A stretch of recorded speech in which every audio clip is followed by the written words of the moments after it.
In September of 2023, I spent 23 days traveling around Europe. Here are some tips and secrets I learned about each city so you can prepare for your next trip or get more ideas about what the journey might be like. City number 3, Zadar. I don't know any Croatian, but Zadar is a beach town in Croatia. And let me tell you, this was the most fun I have ever had being abroad. I mean, in this series we're going to a couple different cities, and I've been to other places outside of the US before. Zadar was the most fun I've ever had exploring a new town, and I am so excited to talk about it today and give you the scoop on this beautiful beach town. Starting with modes of transportation. This is something we had no idea about before we got to Zadar. Again, I went with my friend Kat, who lives in Prague. Amazing public transportation there, as is most European cities. And since Zadar is like not too far from Zagreb, the capital, we really thought there would be public transportation, and major bummer, literally none. In Zadar, there are 3 options to get around. Walking, which is not bad because you really can walk from one end of the city to the other within an hour, which in my idea, that's not that bad. I just don't want to do it. You can Uber. They do have Uber there. I do not believe they had Lyft. And then a lot of people rent a car. It's like the #1 way to get around, and impulse, we did. We rented a car. It was a little scary because we were like, what if we ruin this car in a foreign country and then we have to pay all these fees? But we didn't, so it was worth it. And that was also really nice because we stayed in a hostel, so during the day, not that the hostel was unsafe in any way, but we had the extra measure of just throwing our backpacks in the car and then going wherever we wanted to go. That was nice. I would recommend renting a car, but if you want to save the money, walking is fine. It's really not that bad. The worst will be getting from the Zadar airport to wherever you are staying for the night. So know that when you arrive. Ooh, number 2, this is a beach town, and if you're not going at a time of year where you're ready to swim, you're a fool and you've wasted your money, because that's the most beautiful thing you can do in Zadar, is go swimming in the Mediterranean Sea. And there's all these different like points off of like little ports and little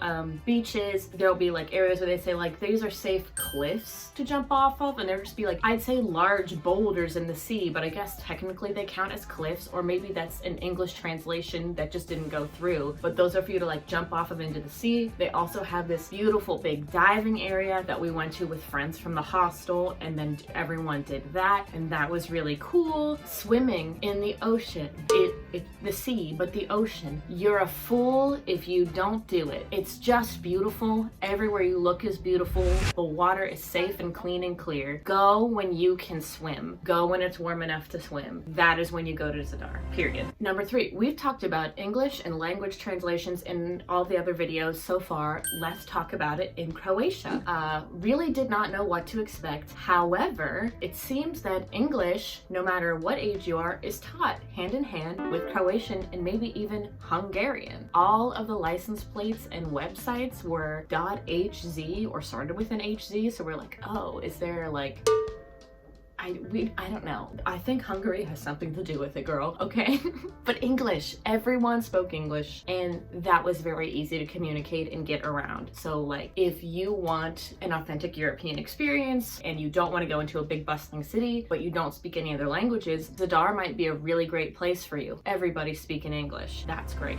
Number 4, the tower. There is a touristy historic landmark right in the city that is a very tall tower that you can take the stairs up and climb up. I did do a time lapse of me doing those steps. Please note that this time lapse stops for the last 12 steps before you get up there. And while it is beautiful, what I will say, and this is kind of a Debbie Downer, but just look out your window on the flight there and you will get the same experience, especially if you're not in decent physical shape. This could ruin your entire day into the next day. Like if you're not physically well, I don't recommend you doing this. And while it is pretty and you can say you did it, those roofs look the same in every small European town. Again, Debbie Downer, but that's my tea, that's my zhuzh. So the tower, I don't necessarily recommend. Again, if you're not in great shape, just so you know. And the bonus tip, I don't feel good saying it, but I am gonna, because compared to any other city I've been to in Europe, in Zadar, the service when you go to a restaurant is terrible. I will name drop right now so that way, like, I want to seem credible here. Whether it was any city in the south of France, in Rome, in Florence, in Paris, in Cambridge, in London, I don't know what it is about this job position, but anytime we went, it was like they just didn't care if we were there or not, and that was odd to me. Part of me was like, well, is this just an American thing? And then reflecting, it's like, well, no. In any other city I've been to, they care a little bit. Doesn't matter if you're an American or not. So I was like, okay, that was a weird thing. And a weirder thing off of it is, in case you don't know, when you go to a city in Europe, not a city in the UK, but a city in Europe, it's not customary for water to be given to you for free. You have to ask for tap water for you to get free water with your meal, and they will do that. However, that was not happening in Zadar, which was odd to me, because frequently it's like you have to say like, oh, we don't want a bottle of water, like we don't want a bottle of still Perrier, we don't want a bottle of sparkling Perrier. Often they will offer that to you, just say, no, we want tap, and then they'll give you the tap water. That was not an option, I swear to God, in Zadar. I was drinking juice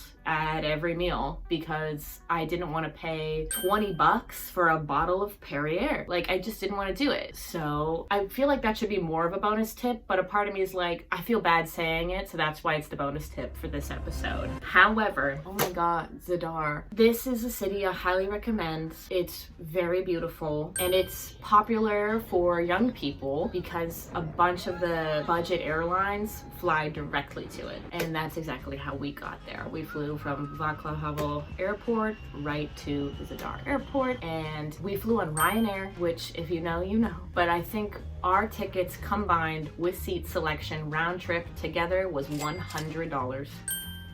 Zadar is beautiful, and so is our next city and or cities. In our next episode, here's a little teaser of what's to come. And I am so excited to share it with you. So again, make sure you like and subscribe so you can get more of my European secrets. I don't know how to say goodbye in Croatian. Goodbye.